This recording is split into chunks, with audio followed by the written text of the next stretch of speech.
So you did point out in a tweet as well, you mentioned Zahawi there. So Nadeem Zahawi has just been, well, he's been sacked from the job as chairman, but he hasn't actually lost the whip. So you were sort of comparing the treatment of you Well, he's versus also him. also would have had a say in whether I lost the whip, and all that losing the whip business is a bit of an enigma wrapped up in a mystery.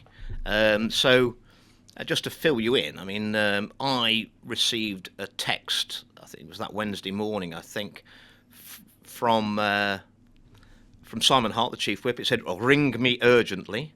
So I rang him, and basically as soon as I said who I was, and well, you would have seen off the phone, he went into a little bit of a rant for about 2 minutes about anti-Semitism and everyone's complaining, and I've overstepped the mark, and this and that and the other. I mean, I could hear the sort of nearly feel the spittle coming out of his mouth while he was on the phone to me. And I was, perfectly calm and said, "Okay, fair enough, fair enough." And he said, "You're immediately suspended, and we'll be in touch." And then he fired a text through about 2 seconds after he put the phone down on me, which clearly he'd pre-prepared, and it's all about anti-Semitism and everything, and how upset everybody is and the complaints he's had. It doesn't mention anything about my position on harms at all.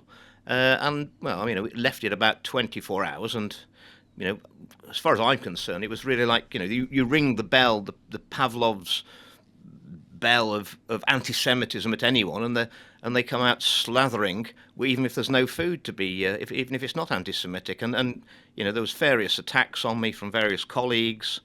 And then I just let it. We just put it out there that actually the paper I was quoting was from the Hebrew University of Jerusalem, and that the originator of the paper that I had quoted with the quote said that, obviously he was Jewish, and he said that in no way is any part of the statement anti-Semitic, and that's been sort of.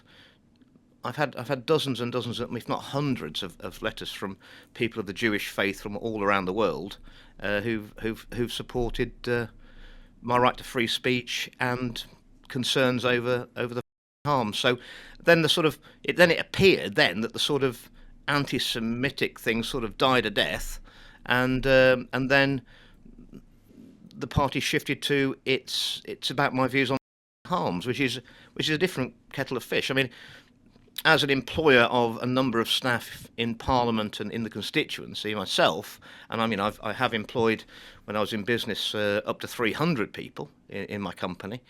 I couldn't suspend you, Nick, if you worked for me, and say, "Nick, there's £10 missing from the petty cash, and I think you've taken it, so I'm suspending you." Find out that somebody's taken it to go and buy some stamps, and then say, "Well, I'm changing my mind. I'm going to suspend you because you were late yesterday." It really doesn't work like that. But I mean, it would appear that the rules of the Conservative Party and suspensions are malleable. I think it's malleable is the phrase that I would use. Yeah, Malleable. so they want to get rid of you, and they find a reason. I mean, when I read the chief whip's statement, I can't recall the exact wording now, but the sort of offence part seemed like definitely a side issue. He definitely was focused on the.